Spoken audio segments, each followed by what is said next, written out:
Thursday to you all. Today I'm doing another WWE video and it is ranking the current WWE champions. I'm going to try to stay consistent and do a video every single day. If I can't actually do one live, then it'll be pre-recorded.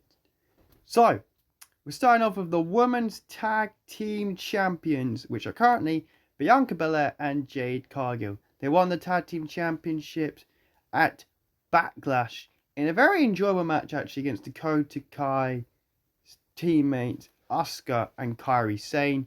So first of all, I would give the match they won it a 7 out of 10. I enjoyed it. The spots were good. The finish was very good. They have defended the titles, I think, 2 times. They were on the Saudi Arabia pay-per-view, King and Queen of the Ring, on the kickoff show.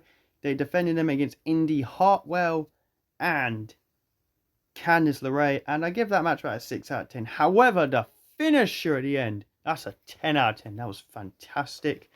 And then they defended them on Raw this week, but it ended in a DQ, so I can't give that one a rating. So far as champions, they're dominant. They have the look. I kind of want to see who beats them because I don't think anyone does. But I would give this so far a rating of about a 6 out of 10. I'm interested to see what happens, but I really want Bianca versus Jade to happen soon. Liv Morgan, one of the newest crowned champions, happened at King and Queen of the Ring, has already had 2 matches.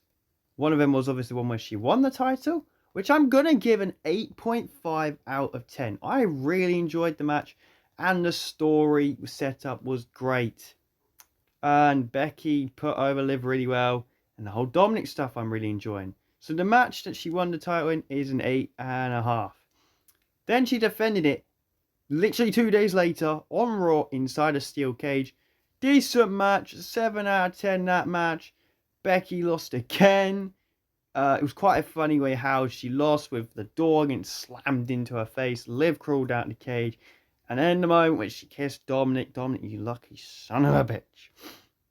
I'm enjoying this so far. I know it's very early doors, so it could go wrong. But I would say this is more of a success than her SmackDown Women's Championship reign was.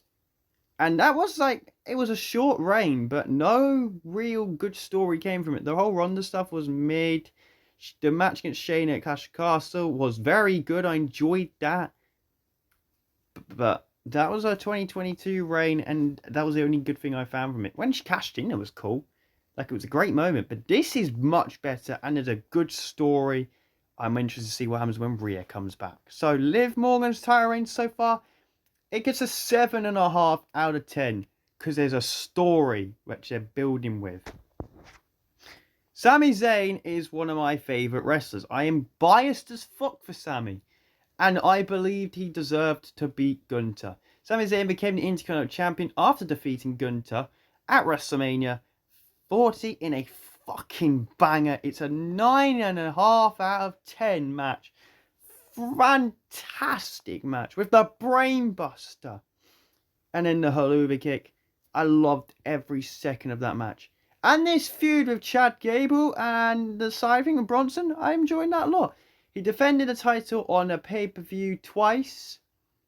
Well, no, not twice. He wasn't at Backlash, was he? No, he's defended it on pay-per-view against Bronson Reed and Chad Gable. And he defended the title in that match. He won it, sorry. He retained it in that match after pinning Bronson Reed after a Helluva Kick.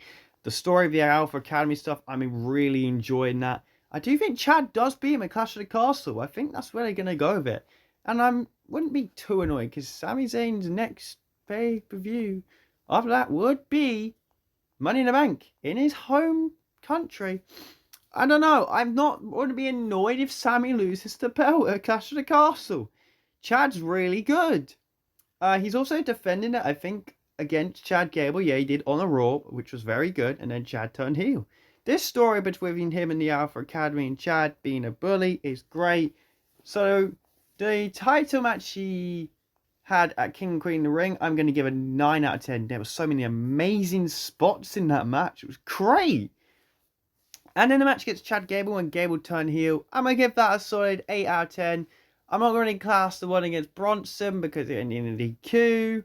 So, yeah. And Sammy's reign so far, 8.5 out of 10. It's cooking and there's a good story.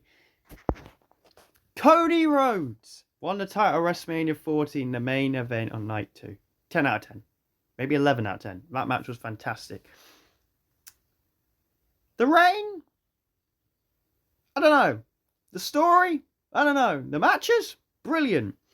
AJ Styles at Backlash? A 9 out of 10 match. Logan Paul at King Queen of the Ring? An 8.5 out of 10 match. But the story? It's not there at the moment. However, the AJ Styles story might be picking up. So we're going to give it an 8 for now. Give it an 8. Damian Priest, El Campeon. Decent. He won the belt after cashing on Drew McIntyre. Give it a solid 0 for the match. But for the moment, I'd give it a 10. I really popped for Damian. I don't quite know why. But because of my reaction, I'm going to have to give it a 10. I went crazy for him. His reign's been alright. He's defended against Jay at Backlash. And I didn't like the fact Jay lost because I'm a big Jay fan. But I give that match an 8.5 out of 10. He wasn't at King Queen in the Ring. He defended it this week on Raw against Rey Mysterio. Give that about a 7.5 out of 10. Yeah, decent reign. Will he beat Drew? Possibly. I don't know. I give it a 7 out of 10. His reign so far. It's enjoyable. Bayley, one of my favourite female wrestlers. Deservedly your champion. That match against Io was a 9. That was fantastic when she won the belt. Backlash match, triple threat. Look, I enjoyed it. Some people didn't. I give it an 8. I think she's going to lose the belt to Tiffany or Nia Jax. Title reign right now, it's a 6.5, sadly, because they're not booking her well. She's just getting beaten up by Piper Niven, which I'm alright with them building Piper Niven, don't get me wrong. But we want the champion to, like, get some punches in a bit, you know, like, take out Niven or Green. So yeah, I don't know, it's mid. But Bayley's a deserving champion, don't get me wrong. Tag team champions are Truth and The Miz. I can say the tag team match was a 9 out of 10. That ladder match was fantastic. Their title reign, they've had a couple of squash match wins. They beat the Judgment Day the other week.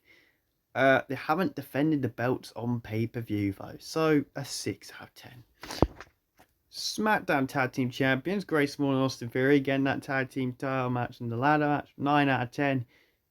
And then they had a good match against the Street Profits on SmackDown, which wasn't a squash match. So I'm going to give that a 6.5. Same with the Judgment Day versus Miz and Truth, by the way. But they also haven't defended the belts on pay-per-view. So another 6 out of 10. And that leaves us with one person, Logan Paul. When he won the belt against Rey Mysterio at Crown Jewel, it was a decent match. It was an 8.5 out of 10. The reign, didn't defend Elimination Chamber. Defended at the Rumble. Very good match against Kevin Owens. So I'll give that like an 8.7 out of 10. Hasn't defended it against many other people, but he did defend against Randy and Kevin at WrestleMania, which was a 9 out of 10. That was a massively good match. And then not defended at King Queen Ring. Not defended it at Backlash. Not put it on the line in any, like, SmackDown. I don't know how to say his reign. About a 5 out of 10. He's fantastic in the ring, but no. So that is that for today's video. Please like and subscribe and share and comment for what you want next. I have been the probably worst wrestling ranker because of his title reigns. Some of them only just started. But yeah, I'll see you for SmackDown on Friday though. Peace out.